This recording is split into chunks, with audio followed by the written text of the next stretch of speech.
ya, um, tentang kejadian di tahun 2026 ini. Dari yang masalah soal satanik, dari yang rencana 10 hari kegelapan tentang satanik, lalu tentang kiamat di bulan November, tanggal berapa katanya, tanggal 16 ya kalau nggak salah ya, pokoknya intinya November lah ya. Itu banyak sekali yang minta saya untuk bersuara gitu ya, untuk membahas persoalan ini gitu. Dan maaf saya baru sempat hari ini gitu ya. Teman-teman, kalau kita bicara tentang masalah kiamat ya, prediksi kiamat, dan ini menjadi seperti berita besar. Sebenarnya kita itu sudah mengalami yang namanya berita akan terjadi kiamat itu tahun 2000 ya kalau nggak salah ya. Hah? Tahun 2000 kan, ya tahun 2000 gitu ya. Itu sampai ada keluar filmnya ya, film Hollywood sampai keluar gitu ya, tahun 2000. Di situ sebenarnya berita ini nih sudah dibumingkan, sudah dinaikkan ya. Sebenarnya kalau saya tanggap, saya prediksi gitu ya, berita ini dikeluarkan ada beberapa saat-saat atau waktu-waktu tertentu, dikarenakan memang ada tujuan tertentu gitu loh. Nah, kenapa saya bilang kayak gitu? Karena ketika manusia itu akan panik gitu ya, mengalami sebuah kondisi katanya kiamat, khususnya bagi mohon maaf ya yang secara mungkin tauhidnya kendur gitu ya, atau sama sekali tidak ada. Nah, itu akan menjadi sebuah psikologis yang benar-benar menyerang gitu. Dan terutama untuk anak-anak kecil gitu ya, anak-anak remaja. Nah, itu sebenarnya menurut saya nggak bijak dengan menyebarkan berita tersebut gitu ya. Nah, kalau prediksi saya, apakah benar-benar terjadi? Prediksi saya sebenarnya gini, kalau berdasarkannya masalah populasi, ya memang kan dunia ini populasinya sudah sangat berlebihan gitu ya. Penggunaan perusakan alam juga, pemanfaatan alam juga sudah kelewat batas gitu ya. Dan memang banyak sekali kerusakan-kerusakan alam. Sepanjang saya jalan gitu aja, saya melihat bagaimana kerusakan-kerusakan alam gitu ya. Jadi saya juga sebenarnya kayak ngebatin ya, wajar kalau sekarang ini posisinya alam itu lagi banyak goncangan atau lagi banyak bencana. Sebenarnya karena selalu saya bilang bahwa bumi kita lagi kondisi kesakitan gitu ya. Nah, itulah yang terjadi. Jadi kayak ada pentataan ulang kembali gitu ya, peradaban baru kembali untuk ibu bumi ini gitu. Paranormal pun melanjutkan pandangannya bahwa keresahan yang muncul bukan semata tentang tahun 2026. Dalam pengamatannya, tanda-tanda yang dikhawatirkan banyak orang sebenarnya bukan sesuatu yang tiba-tiba muncul. Ia melihat bahwa gejala itu sudah berjalan perlahan, bahkan sejak bertahun-tahun lalu, hanya saja kini terasa semakin jelas dan sulit diabaikan.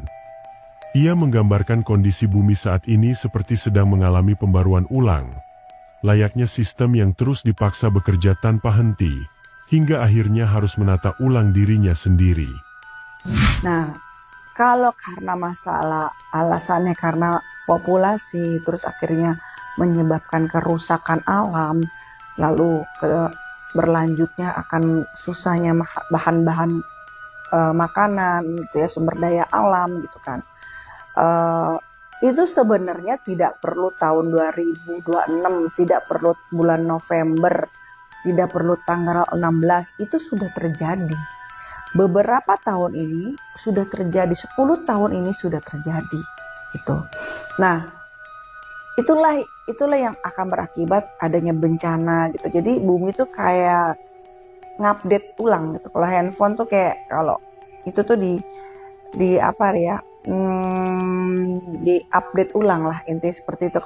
Kalau teknologi tuh di update ulang seperti itu gitu loh. Nah, kalau untuk masalah kiamat gitu, kalau kita dalam bahas masalah agama gitu ya, sebenarnya kiamat itu kan ada kiamat kecil, kiamat besar, ya nggak sih? Ya kan? Mungkin teman-teman udah pernah dengar seperti itu. Tuh. Nah, sebenarnya dengan keadaan bencana seperti ini, dengan keadaan itu udah termasuk dengan lingkungan pergaulan yang marak sekali yang namanya kehidupan bebas gitu ya. Dan semua segala apapun dihalalkan untuk hal-hal yang istilahnya uh, menentang agama gitu ya, itu dihalalkan kayak di manusiawi aja gitu loh. Sebenarnya itu sudah masuk ke fase yang namanya kiamat kecil gitu ya, tetapi bukan maksud versi bahwa akan terjadinya kiamat gitu loh. Maksud aku seperti itu. Kalau kiamat yang seperti kiamat yang dibayangkan seperti apa, tidak ada yang pernah tahu kiamat itu kapan ya, dan tidak bisa ditentukan jamnya, tanggalnya, bulannya, tahunnya untuk kiamat, karena kiamat itu adalah merupakan sebuah hak prerogatifnya Allah Subhanahu wa Ta'ala. Itu udah paten gitu. Nah, kita sebagai manusia hanya mempersiapkan nih sebelum itu terjadi apa yang harus kita persiapkan gitu ya, entah amal ibadah kita, entah karma baik kita gitu kan. Itu yang menjadi kayak amunisi atau bekal kita untuk perjalanan yang panjang nanti di sana gitu. Nah, jadi bila mana prediksinya berdasarkan sebuah ilmiah gitu ya. Kalau menurut saya itu hanya sebuah kosakata yang dibesarkan, tapi kalau dia masuknya ke memprediksi sebenarnya seperti kiamat yang dimaksud dalam versi agama, itu menurut saya tidak gitu. Tapi kalau kayak kosakata gitu, bahkan akan terjadi seperti itu gitu kan ya, sebenarnya udah terjadi, dan itu bukan tahun 2026, 10 tahun yang kita mundur itu udah terjadi gitu. Populasi meningkat, tetapi masalahnya gini, kita harus punya plan A, plan B kehidupan gitu ya. Jadi saya selalu bilang bahwa perencanaan gitu ya, itu harus punya gitu loh. Ya minimal kita harus menjadi manusia yang mandiri, yang tidak bergantung dalam situasi kondisi dengan orang lain gitu loh. Tetapi kita bisa mensituasikan dalam kondisi untuk diri kita dan keluarga kita. Minimal kalian semua bisa menjadi pemimpin untuk keluarga kalian, atau kalian menjadi pemimpin untuk diri kalian sendiri gitu. Jadi persiapkan itu secara matang ya, dengan ilmu yang banyak gitu ya. Perbanyaklah ilmu gitu, ilmu itu bisa bermanfaat untuk kalian gitu, berguna untuk kalian.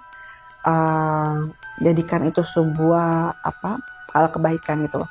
Ya memang ini adalah sebuah teguran buat kita bahwa banyak manusia dengan kemodernisasi ini, memang tidak salah modernisasi, tetapi banyak manusia yang pada endingnya akhirnya melupakan yang namanya kacang lupa kulitnya.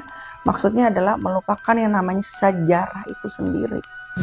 Paranormal pun kembali menyoroti bahwa di balik isu besar yang beredar tentang kiamat November, sebenarnya tersimpan kegelisahan yang lebih dalam, bukan sekadar tentang akhir dari sebuah peradaban, tetapi tentang arah kehidupan manusia itu sendiri. Dalam penglihatannya, ia justru merasa bahwa fenomena ini bukan datang sebagai ancaman semata, melainkan sebagai sebuah teguran yang perlahan mulai terasa. Teguran yang tidak selalu berbentuk bencana besar, tetapi hadir lewat perubahan pola hidup, cara berpikir, hingga bagaimana manusia mulai dipaksa untuk kembali pada hal-hal yang selama ini ditinggalkan. Ia kemudian mengaitkan hal ini dengan dorongan yang semakin kuat, seolah manusia diarahkan untuk kembali mandiri dan tidak sepenuhnya bergantung pada sistem yang selama ini dianggap aman. Sebenarnya yang saya khawatirkan adalah ketika itu menjadi teguran. Kok kenapa kita disuruh mandiri? Kok kenapa kita disuruh kembali ke dalam kehidupan yang tradisional, kayak menanam, mengelola makanan kita sendiri gitu loh. Kenapa? Itu sebenarnya poin pesannya tuh di situ. Hikmahnya tuh di situ. Karena pada zaman ini ya, pada saat sekarang aja sudah banyak yang sudah melupakan sejarah, malah menenggelamkan segala adat istiadat, segala hal tradisional sudah ditenggelamkan. Apalagi namanya adat istiadat, dibilanglah itu tidak baik, dibilang inilah, dibilang itulah, segala macam gitu loh. Sebenarnya gini loh, kita tuh antara agama dengan budaya harus nikah, harus kawin. Itu pesan saya selalu seperti itu, karena suka tidak suka gitu ya, itu harus selalu bergandeng tangan. Adat gitu ya, adat istiadat tanpa agama juga itu akan, kalau bahasa saya itu akan kayak bisa berakibat ke ya kayak layangan singit lah, seperti itu, bahasanya seperti itulah ya. Nah, begitupun dengan agama dan budaya memang harus kawin. Nah, yang saya khawatirkan adalah sebenarnya poin ini adalah kenapa kita harus introspeksi, kita selami. Kenapa ini menuntut kita untuk kembali ke kehidupan tradisional, menanam, beternak, ya kan? Seperti itu. Kita harus melihat perjalanan ke belakang kita panjang seperti apa. Nah, itu dia, makanya sejarah itu adalah jati diri manusia. Itu introspeksinya. Jadi makanya maksud saya, yuk kita perbaiki gitu loh.